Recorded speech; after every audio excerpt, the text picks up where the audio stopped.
Las instituciones las hacen las personas. Un partido político con el líder vivo, con un hombre de las calidades de docencia y decencia que tenía ahí en la Torre, definitivamente es distinto. No sé si mejor o peor, pero distinto. Las empresas están hechas de personas. Si nosotros no reconocemos que ese toque humano en las empresas es fundamental, pues estamos perdidos. Las empresas no son solamente el capital, las máquinas, son principalmente las personas. Los apellidos nos abren puertas, pero también nos dan muchos pesos que tenemos que sobrellevar. Hoy día vamos a conversar de eso y de otros temas, y nuestro invitado en el diván es Roque Benavides Ganosa. Él es ingeniero, empresario, profesor, figura clave del poder económico en el Perú, hijo de una leyenda minera como Alberto Benavides de la Quintana.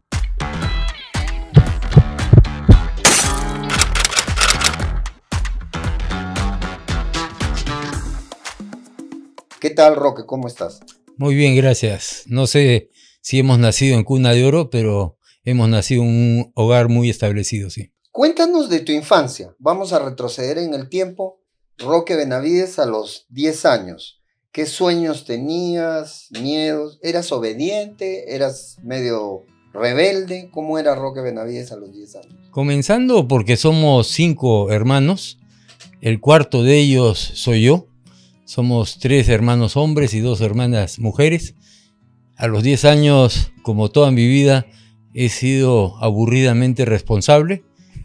He sido una persona disciplinada, quién sabe en exceso, pero bueno, esa es la forma que se nos educó. Siempre recuerdo a mi madre diciendo la responsabilidad en la vida, y esa es, quién sabe, una de las pautas que tengo yo de vida, ¿no?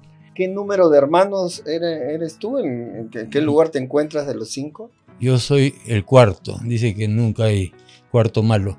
Pero en fin, 4 de los 5, yo soy el cuarto. ¿Tus padres? ¿Cómo era tu papá?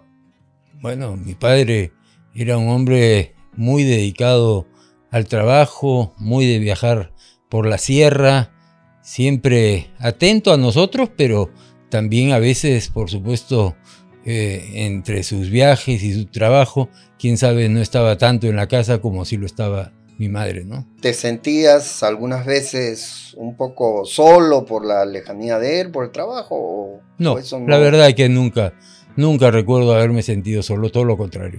Siempre acompañado y con 4 hermanos más, y siendo yo el cuarto, por supuesto, siempre muy bien acompañado. Claro, era un familión en realidad, ¿no? O sea, sí. 5 hermanos. ¿Todos varones? No. 3 hombres y 2 mujeres. ¿Con quién te llevabas mejor? ¿Con tu papá o con tu mamá? Con los dos. Era una relación estupenda. ¿Cómo sentías a tu padre? Sucede mucho, ¿no? De que hay veces es muy serio, muy circunspecto, y uno le tiene a veces un poco de miedo en algún momento. Estamos hablando de 10, 11 años, 12 años. Cuéntanos un poco sobre. Conozco esos casos, he tenido primos que seguramente le tenían algún temor a su padre. En mi caso no, todo lo contrario. Mi padre fue un hombre querendón, un hombre de muy buen ánimo, de muy buen humor, y siempre acompañando a los hijos. Así que no, nunca hubo temor con mi padre.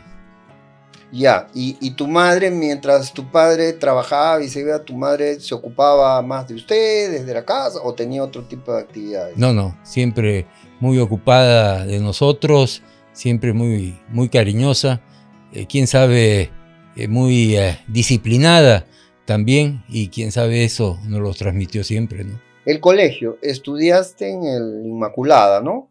En el Inmaculado Corazón. Cuéntanos un poco de tu vida escolar. Bueno, 2 colegios religiosos, las madres creo que se llaman Madre del Villa María, en el Colegio Inmaculado Corazón, una educación también muy grata hasta tercero de primaria, donde se pasa pues al Colegio Santa María de los Hermanos Marianistas, que también fue súper grato, ya en Chacarilla, que era pues un local muy grande y siempre muy grato, ¿no? ¿Te gusta lo que haces actualmente? ¿Hubieras querido hacer otras cosas? ¿Qué podría ser? Si no fueras, a ver, para repreguntar, si no fueras lo que eres actualmente, ¿qué otra cosa hubiese sido? Yo creo que hubiese sido ingeniero de todas maneras. Creo que en eso la influencia de mi padre, que era un hombre muy ingenieril, tuvo algo que ver con las decisiones, pero siempre una mente muy matemática, y creo que en eso hay una característica distintiva en mí. Yo, cuando estoy conversando, estoy calculando cuántos minutos estamos conversando, cuánto tiempo me tomó, siempre poniendo números a las cosas. Quién sabe, no es lo ideal, pero esa es la realidad, y yo siento que mi mente pues es absolutamente matemática. ¿Y eso de dónde surge? ¿Es por la influencia de tu padre, que era ingeniero, ¿no? Un hombre ingeniero en minas, etcétera? ¿O hay veces uno tiene habilidades que podríamos decir innatas? ¿Cuándo te empieza esto de los números? Algo que definitivamente ha habido influencia de mi padre, pero creo que también es una característica muy particular. Comprenderán que yo tengo hermanas que no han sido ingenieros, mi hermano mayor que es filósofo, y Raúl, mi hermano menor, y yo somos ingenieros. Y en lo particular creo que soy más matemático que ninguno de ellos. No sé por qué razón. Lo que es concreto es que así es la realidad. Entonces supongo que tenías muy buenas calificaciones en matemáticas. Siempre he tenido buenas calificaciones en matemáticas, no tanto en las letras y en el arte, pero en matemáticas sí, definitivamente. O sea, ¿te gustaban mucho las matemáticas? Mucho. Y seguramente alguna influencia tuve de algún profesor en el colegio que influyó en ese sentido, ¿no? Y amigos en el colegio, después ya, digamos, secundaria, amigos, amigas, chicas. Bueno, de todo, ¿no? Pero es curioso, yo siempre reflexiono, creo que tengo más amigos de la universidad que del colegio, cosa que en otros casos es al revés. Pero no faltan, y ciertamente algunos de esos amigos queridos que se nos van yendo, ¿no?, con los años, y que uno los recuerda tanto. Me temo que algunos de los más cercanos son los que se me han ido, así que, bueno, es parte de la vida. ¿Cómo sientes el tiempo? ¿Sientes el tiempo que se va muy rápido? Cuando uno es joven, crees que no te preocupa el tiempo y crees que el mundo lo tienes por delante, pero los años pasan ya, y a nuestra edad, ¿qué piensas del tiempo? Bueno, me gusta con los años pensar un poco en esa sabiduría popular que son los dichos, ¿no? Me gusta mucho un dicho que dice: el pasado es historia, el futuro es incierto, el hoy es un regalo, por eso se llama presente. A mí me gusta mucho el vivir el presente, y por supuesto también alguna proyección hacia el futuro, pero el presente creo que es lo fundamental. ¿No revisas mucho tu pasado? ¿No tienes recuerdos, añoranzas? ¿Cómo no? Todos tenemos añoranzas, todos recordamos a nuestros padres si se nos fueron, como es mi caso, a los amigos que se fueron, a los primos, en fin, a toda esa gente que uno ha querido tanto, ¿no? Pero la verdad es que soy más del presente y de mirar hacia el futuro. ¿Tienes hijos, Roque? Tengo un hijo de 42 años y 3 nietos, así que ya soy un abuelo. ¿Y qué piensa tu hijo de ti? Bueno, habrá que preguntarle a él, pero la relación es estupenda. La verdad es que hay un tema en cuanto a psicología. Siempre la relación del hijo mayor con el padre siempre es difícil. Y yo lo noto en muchos de mis amigos que son hijos mayores. En el caso de mi hijo, pues se tuvo que clavar con con ser el hijo único y seguramente también habrá tenido sus dificultades con su padre, ¿no? Así que, no sé, la relación con él es estupenda, es muy amical y muy linda, ¿no? Generalmente los hijos únicos o hijas únicas, por un lado, tienen todo el favor de los padres, ¿no? El interés, pero por otro lado se les exige muchas responsabilidades. ¿Tú has sido severo con él? ¿Cómo era desde que era pequeño? No, ¿O lo has dejado? Severo no. La verdad es que seguramente no se le permitían pues malacrianzas, ni mucho menos, pero eso también es de su madre, ¿no? Así que creo que como padres, los dos, padre y madre, somos los que educamos, ¿no? Y sí, a mí me preocupaba mucho tener un hijo que no se sintiera pues el hijo único, sino que Claro. es parte de la sociedad y que tenía que buscar también el desarrollo personal, la educación, que es tan importante, ¿no?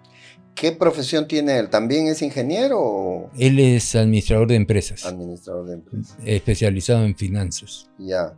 Bueno, vamos a pasar un poco a tu vida universitaria. Estudiaste en la Católica, ¿no? Y no soy caviar. Bueno, hay de todo en la Católica. Por supuesto, el 70% de la Universidad Católica son de ciencias e ingeniería. Mucha gente no lo sabe.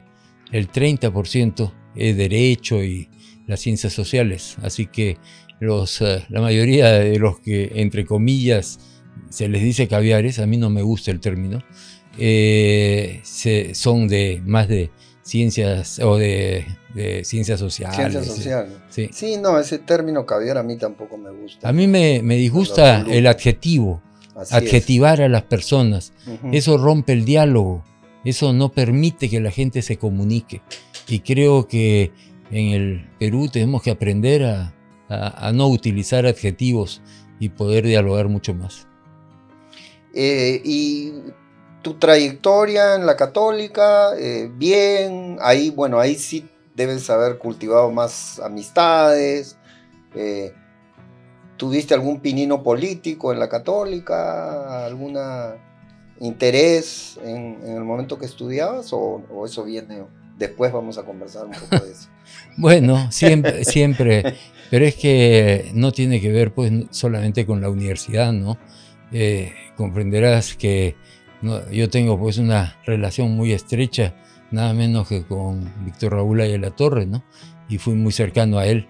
Y la universidad te despierta un poco esos apetitos. Y sí, yo fui miembro del tercio estudiantil y fui candidato o candidazo a la Federación de Estudiantes de la Universidad Católica. Así que sí, siempre tuve... ¿Y ganaron alguna vez? Fui candidazo, por eso que digo. Los que ganan son los candidatos. Los candidazos son los que no ganan, pues. He visto ahí en la información que me has dado que estuviste en Oxford, ¿no es cierto? En Inglaterra. Eso fue ya posterior, ¿no? Sí. Yo estudié mi maestría en Inglaterra, pero en un college muy antiguo que queda al oeste de Londres. Y después sí pude ir a un curso avanzado de negocios en la Universidad de Oxford, ¿no? ¿Cómo es un peruano en Oxford? ¿Cómo? Bueno, comencemos. ¿Por qué terminé yendo a hacer mi Cuéntanos. maestría en Inglaterra? Y fue influencia nada menos que de mi tío Víctor Raúl Ayala-Torres, ¿no? Él insistió mucho. Yo le dije que quiero irme a estudiar mi posgrado a Estados Unidos y él reaccionó y dijo, ¿y por qué a Estados Unidos? Hay que irse a Inglaterra. Y terminé yéndome a Inglaterra, cosa que le agradezco, por supuesto. Mi padre también apoyó esa decisión, así que la verdad es que si es que alguien me pregunta influencias en mi vida, bueno, mi padre y seguramente Ayala-Torres, ¿no? Ya, pensaba ir tocando el tema de la APRA y político, pero ya que lo estamos conversando, o sea, eras muy cercano a Víctor Raúl. Yo dije Ayala-Torres, no dije el APRA. Víctor Raúl Ayala-Torres, eras muy cercano.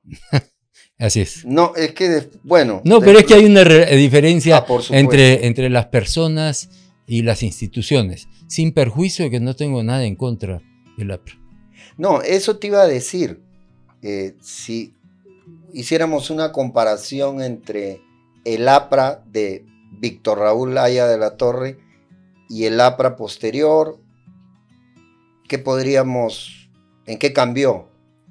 Es más, y si pudiéramos ver al APRA actual. Bueno, es evidente que las instituciones las hacen las personas, y un partido político con el líder vivo, con un hombre de las calidades de docencia y decencia que tenía Haya de la Torre, definitivamente es distinto. No sé si mejor o peor, pero distinto. Acabo de estar en Uruguay y visitaba el Partido Nacional, los Blancos, 170 años de fundación. Es una cosa impresionante. El APRA ha cumplido recién 100 años de fundación. Recién.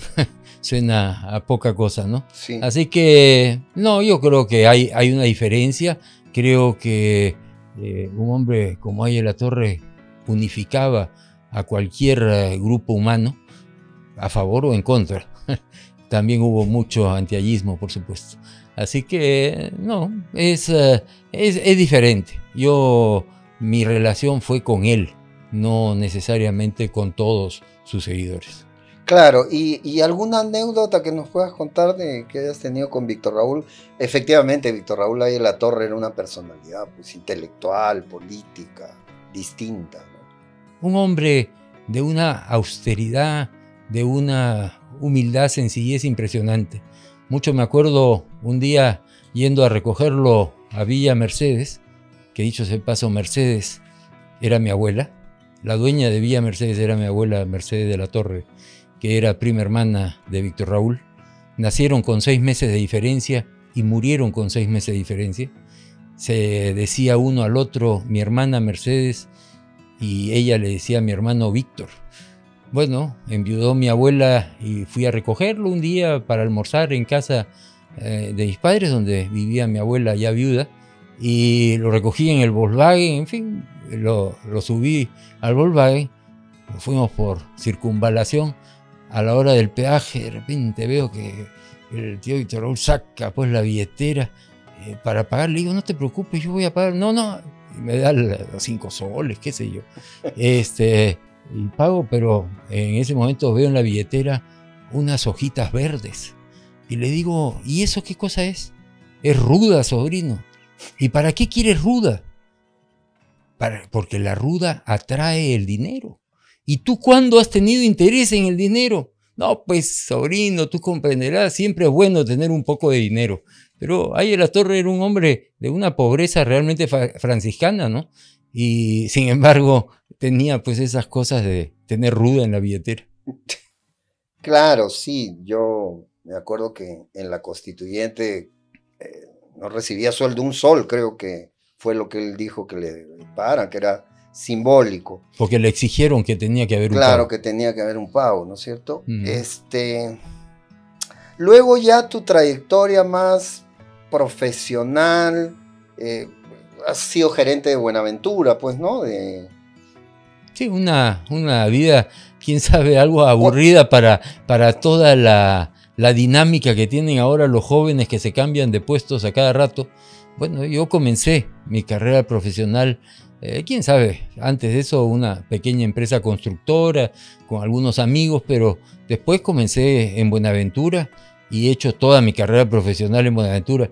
Eso es casi impensable para los jóvenes de hoy día. Yo sí creo que la estabilidad y ir creciendo en una empresa y conociendo a la gente de esa institución tiene pues mucho valor. Así que yo he trabajado en función ejecutiva más de 40 años en Buenaventura. Ahora estoy como miembro del directorio de Buenaventura. Así que es evidente que todo mi desarrollo profesional ha sido en esa empresa. Antes como gerente financiero, como ingeniero de proyectos, como gerente de línea y gerente general, y luego miembro del directorio, ¿no?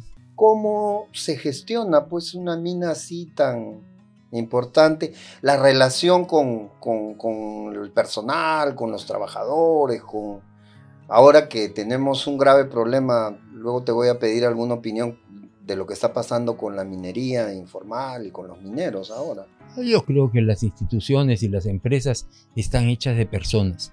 Si nosotros no reconocemos que ese toque humano en las empresas es fundamental, pues estamos perdidos. Las empresas no son solamente el capital, las máquinas, los activos, son principalmente las personas. Para mí es fundamental esa integración con la gente, ese, qué sé yo, desde conversar con la gente hasta tomarse un trago en la punta del cerro, ¿no?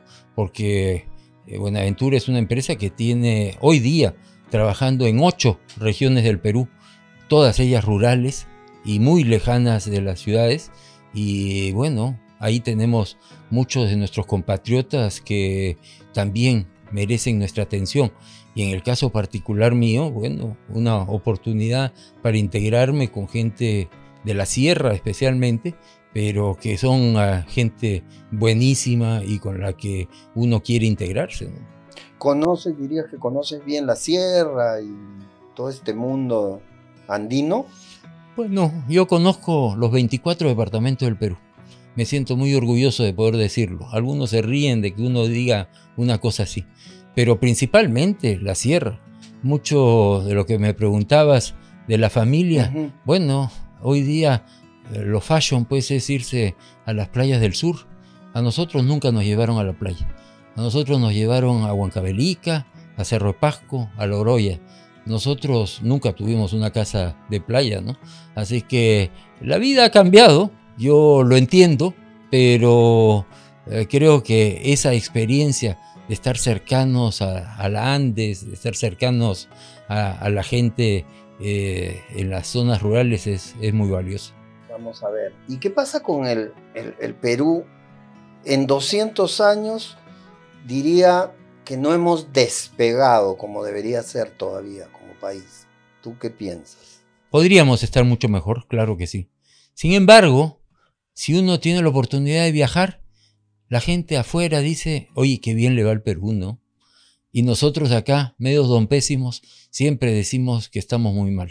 Yo sé que podríamos estar muchísimo mejor, que todavía hay mucha pobreza en el Perú, que todavía hay falta de buenas carreteras, de más interconectividad digital, de que haya mejor educación, mejor salud, por supuesto. Sin embargo, yo no voy a entrar en el pesimismo de decir que no hemos avanzado. Yo creo que hemos avanzado mucho, pero podríamos haberlo hecho muchísimo mejor.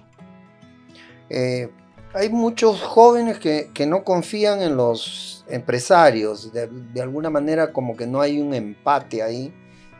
Estoy hablando de sectores, justo además este programa va dirigido a muchos emprendedores, a mucha gente que tiene sus pequeños negocios. No sé si es una bestia negra eso, o si de verdad hay empresarios y empresarios, ¿no? Que puede ser en realidad eso. ¿Qué nos podrías comentar al respecto? Me impacta mucho en tu pregunta que hables de empresarios y luego hables de emprendedores. Yo todavía no sé cuál es la diferencia. Creo que quien hace empresa pequeña es un empresario también. Y el Perú es un país de empresarios. No son solamente empresarios los grandes, principalmente son los pequeños, a los que por alguna razón llamamos emprendedores, pero son tan empresarios como los empresarios grandes. Creo que es fundamental que entendamos que emprender es también la empresarialidad de nuestro país.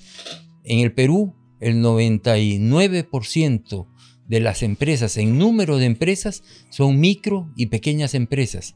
Por lo tanto, el Perú es un país de empresarios, de empresas. Y creo que ahí no hay que mirarle feo a quien se pueda denominar empresario, todo lo contrario. Es gente muy esforzada, gente que comienza desde muy temprano, termina de muy tarde, que seguramente tiene la colaboración de su familia y que, la verdad, hacemos patria, ¿no? Pero si hablamos de los grandes empresarios, ¿qué nos podrías decir? Los grandes empresarios a veces me temo que son un poco tímidos en salir a hablar. Yo hago la autocrítica de que muchos de mis colegas empresarios grandes no dan la cara, y creo que eso debería de cambiar. En lo que a mí respecta, nadie puede decir que yo no doy la cara. La verdad es que cada vez que a nosotros los medios de comunicación nos convocan y hay algo que decir y algo que contribuir, bueno, siempre estamos a disposición. Yo creo que en eso sí tiene que haber una autocrítica. Muchos más empresarios grandes deberían de salir. Yo no sé pues dónde están los grandes nombres, porque deberían de estar ahí, ¿no? Claro, eso es. Creo que hay mucho desconocimiento, que falta comunicación para decir, bueno, yo soy un gran empresario de tal o cual y hago esto, y eso no sucede. Humanizar al empresario, porque el empresario, como que creo que la gente tiene el estereotipo de que está contando billetes, y muchas veces ese empresario está trabajando duro y que deberían de cacarearlo un poquito más, definitivamente, que deberían defender más el sistema, qué sé yo, de capitalismo consciente, capitalismo que contribuye al bienestar de la economía y del bienestar en general de la población. Eso hay que decirlo permanentemente. Yo sí soy un convencido que el sector privado peruano contribuye enormemente. La cantidad de puestos de trabajo que se generan en el sector privado es enorme. Mucha gente cree que, por ejemplo, la inversión es solamente los extranjeros que vienen a invertir.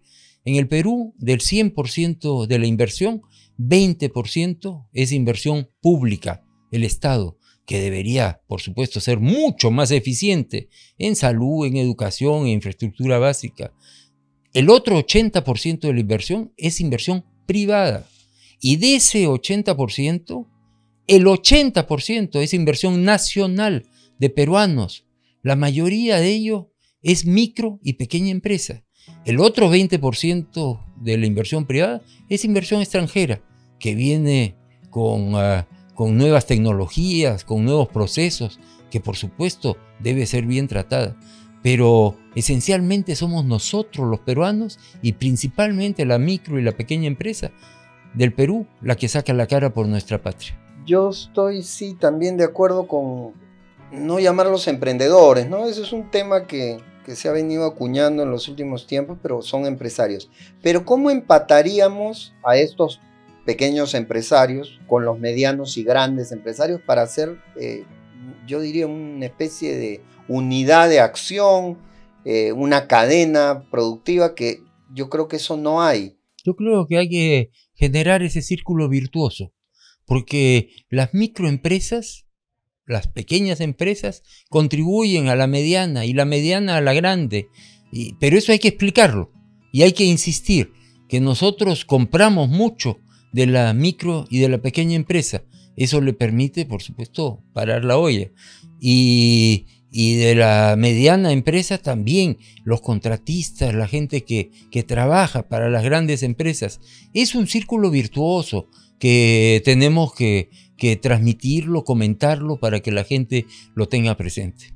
¿Tienes amigos empresarios grandes que piensan como tú con relación a esto? Definitivamente, definitivamente. Que sean tímidos en salir a la prensa o de salir a una entrevista como esta o echarse en el diván, es otra cosa. Pero yo sí creo que hay mucha gente muy comprometida con el Perú.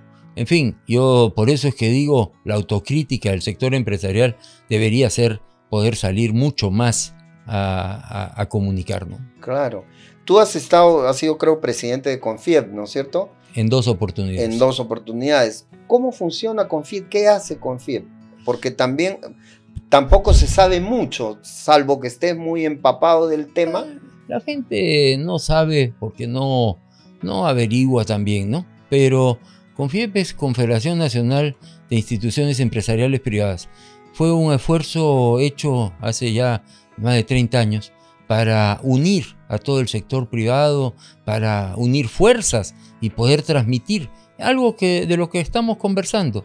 Y bueno, después algunos sectores decidieron independizarse, la Sociedad Nacional de Industrias, la Cámara de Comercio de Lima. Sí, está bien, pero al final las organizaciones representativas del sector privado, cuando hay problemas serios, nos unimos. Yo siempre recuerdo, para el logro del primer Tratado de Libre Comercio con los Estados Unidos, se conformó el Consejo Empresarial de Negociaciones Internacionales. Curiosamente, para eso se unieron todos los gremios del sector privado. Y bueno, esas cosas de la vida, sin ninguna pretensión, me pidieron que yo lo presidiera. ¿Y por qué? Porque sostenían que alguien que venía del sector minero no tenía conflicto de intereses con los aranceles. Hoy día el señor Trump le dice las tarifas. Bueno, pero la palabra es aranceles, impuestos a las importaciones. Y por supuesto, los industriales manufactureros preocupados de que no se bajaran los aranceles para poder seguir siendo competitivos. El sector minero no tiene ese problema y por lo tanto me encargaron a mí y ahí nos juntamos todos. Y hay que entender que el primer Tratado de Libre Comercio que se hizo con los Estados Unidos, el sector privado fue fundamental para trabajar de la mano con el sector público y así lograr ese Tratado de Libre Comercio. ¿Por qué menciono ese caso específico?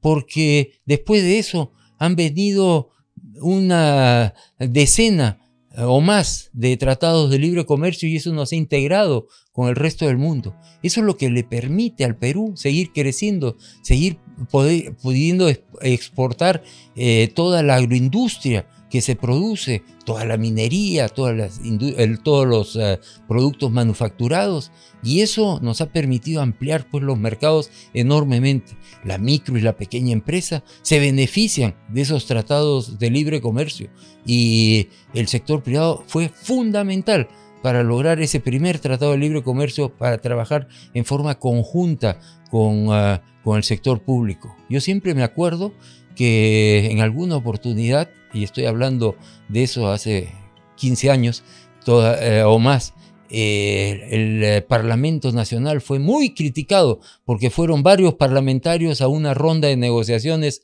en Cartagena de Indias, en Colombia, y no sabían cómo contestar. Pues nos pidieron a nosotros en el CENI y a mí en particular que saliera en defensa de los congresistas que habían ido. No se habían ido de vacaciones. Lo que pasa es que el Congreso de la República tenía que ratificar la firma del Tratado de Libre Comercio y si ellos no estaban informados, pues muy difícil era para ellos ratificarlo. El sector privado salió en defensa del Congreso Nacional para demostrarle a la población de que estábamos trabajando en forma conjunta y que esto era muy positivo para nuestro país. ¿Cómo se podría hacer una conjunción privados y el Estado? Porque el Estado cumple un papel importantísimo, creo, en todas las naciones. Mucho se habla de las asociaciones público-privadas y la gente dice, ¿cómo se comerá eso? Bueno, es el trabajo conjunto entre el sector público y el sector privado. En el fondo, es una asociación permanente. El sector privado no puede trabajar sin el sector público y el sector público también depende del sector privado. Así que yo creo que lo que tenemos es que promover de que haya mucho más interacción entre lo público y lo privado. ¿Y quién logra esa relación? Bueno, los medios de comunicación. Porque finalmente no es que uno puede estar en reuniones todos los días. Lo que sí podemos hacer es transmitir ideas a través de esos medios de comunicación. Yo creo que eso es la forma que el sector privado se una con el sector público y viceversa. Ahora, los medios de comunicación tienen que ser abiertos o objetivos porque en muchos casos responden a determinados intereses, lamentablemente. No cabe la menor duda, pero hay pues distintas posiciones. Ya la población tendrá que reconocer a cuál le creen y a cuál no le creen.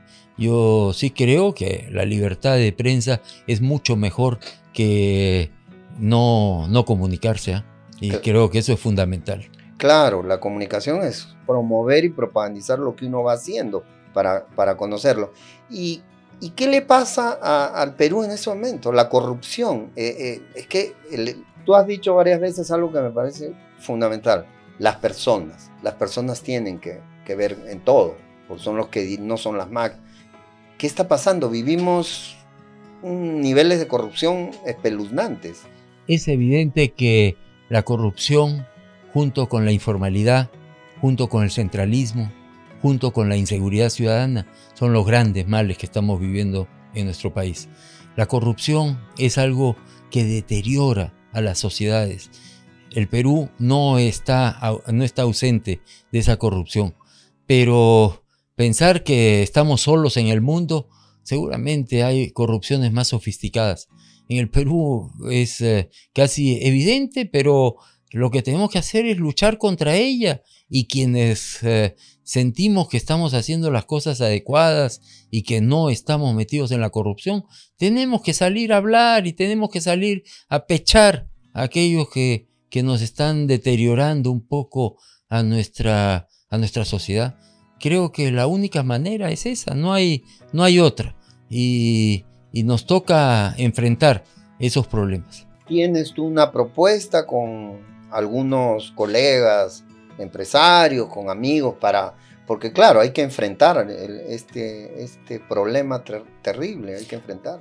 Los temas se enfrentan con propuestas y no con protestas, y los pequeños pasitos que podamos dar, hay que darlos. Yo sé que en estos programas se ha entrevistado, por ejemplo, al señor Raúl Díez Canseco. Bueno, hemos formado una institución de Ciudadanos por el Perú, que lo que quiere es hacer propuestas, y por supuesto los gremios profesionales, los gremios empresariales también deben de estar pues muy activos en ese sentido. Yo no creo que haya la varita mágica para acabar con la corrupción. Creo que hay que ir haciendo propuestas y que eso sea aprobado para la sociedad por el Congreso de la República, por el Ejecutivo de nuestro país, ¿no? ¿Qué neurosis o obsesiones tienes? Me parece que una obsesión es un poco los números, o sea, todo lo que tenga que ver, pero algo más ahí que nos puedas contar de ti. Bueno, yo creo que aparte del trabajo y la responsabilidad en la vida, como decía mi madre, también tenemos pues nuestras aficiones, nuestros gustos, y algo que a nosotros nos gusta mucho son las tradiciones peruanas, y una de ellas son los caballos peruanos de paso. ¿Lecturas? ¿Te gusta leer, viajar? Bueno, debo reconocerme un lector compulsivo. Yo soy una persona que lee todos los días, por lo menos una hora. Y seguramente el número de libros que uno lee sonará medio obsceno, así que no lo repetiré. Me encanta viajar y, por supuesto, como buen hombre numérico, tengo apuntados todos los viajes que he hecho y la cantidad de países que he visitado. Tampoco mencionaré el número porque también podría sonar obsceno. ¿Qué sientes que no cumpliste de tus promesas que te hiciste a ti mismo en el transcurso de tu vida? O sea, decir, pucha, esto yo y no pude. Yo creo, ahora que también hago algo de docencia en la Pontificia Universidad Católica del Perú, mi alma mater, y en la Universidad Nacional de Ingeniería, quién sabe, algo que podría lamentarme es no haber sacado un doctorado. La verdad es que preferí dedicarme a la vida empresarial, la vida ejecutiva, más que dedicarme. Inicialmente pensé, nunca iba a dedicarme a la enseñanza, pero con los años uno comienza a encontrarle el gustito y siente que uno contribuye con la sociedad. Así que, quién sabe, algo pendiente fue no haber sacado un doctorado, ¿no? Sí, eso no, en la información que no lo conocía. Claro, enseñas, ¿no? En la UNI, y has sido rector, creo, de la Universidad Nacional de Ingeniería. No, rector no. Rector no. No. Ya. Para ser rector en el Perú se necesita tener un doctorado. No, todas las reglas que hay en nuestro país es increíble. En Estados Unidos seguramente buscan un headhunter para tener al rector de Harvard. Acá en el Perú no, acá en el Perú tienes que tener 25 años de profesor principal, tener un doctorado, seguramente lo pueden conseguir en Azángaro algunos. Eso es lo que yo pensaba en este momento. Es que ese es el problema. Las reglas están hechas para cumplirse seguramente, pero no necesariamente son las únicas, ¿no? Yo he sido, ya estoy en mi 6º año consecutivo de enseñar en la maestría de gestión minera de la UNI y llevo algo así como 10 años enseñando en la Universidad Católica conjuntamente con don Carlos Santa Cruz y con Víctor Rogovitz, un curso de gestión de empresas mineras. No te había imaginado enseñando, ¿no? Y por lo que me acabas de decir, ¿te gusta? ¿Has encontrado...? Yo soy psicólogo, por ejemplo, y soy educador. También me gusta mucho la educación y enseñar. Un dato que por bocón voy a terminar siendo profesor en la Universidad Nacional de Moquegua.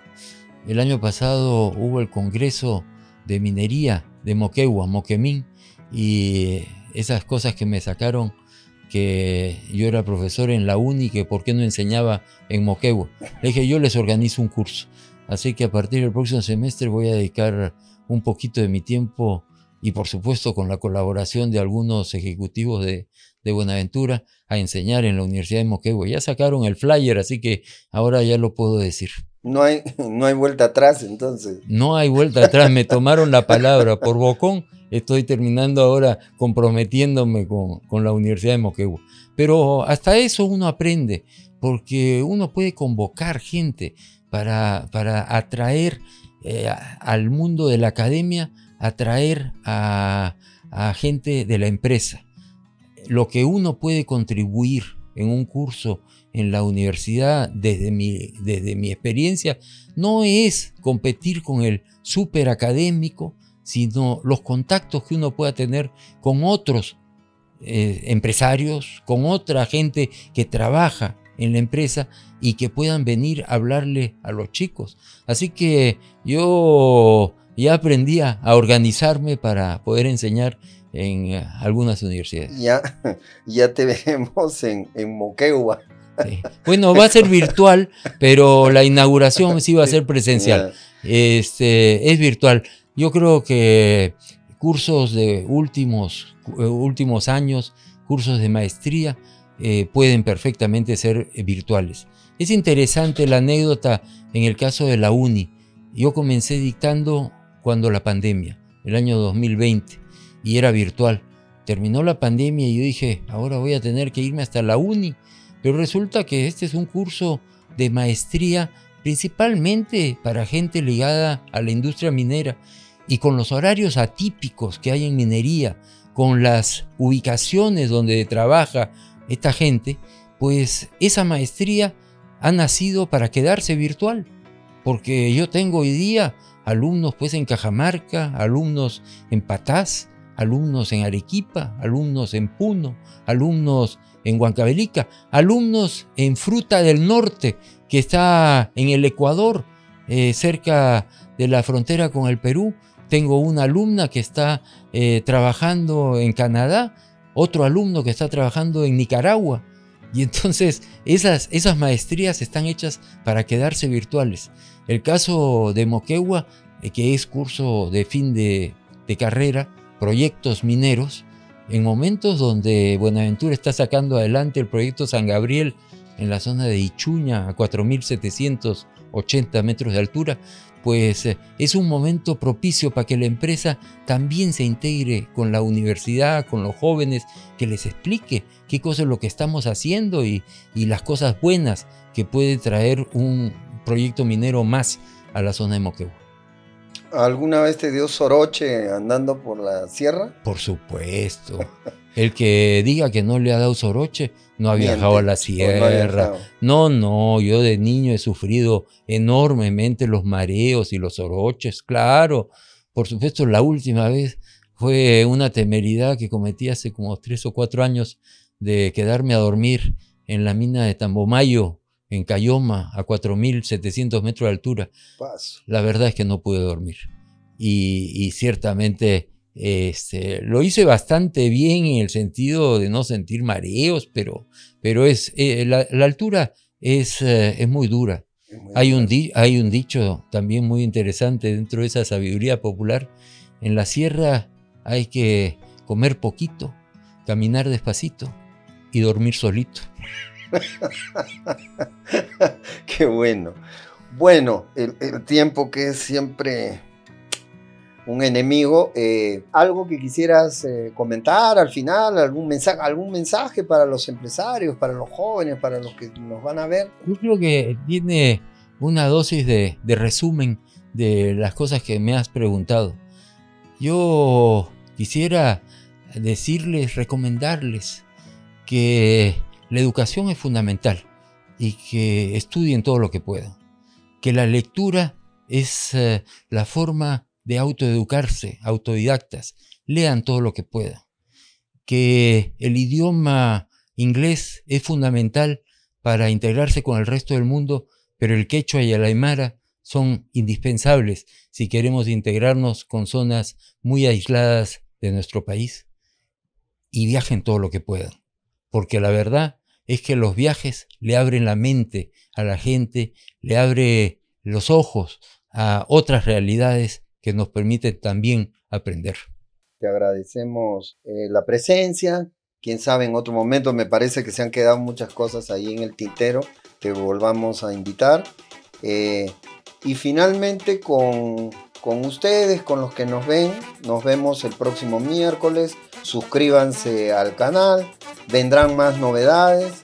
Como yo siempre digo, esto es un desnudar el alma para algunos y para otros la conciencia, dependiendo de lo que uno crea. Hasta luego, nos vemos.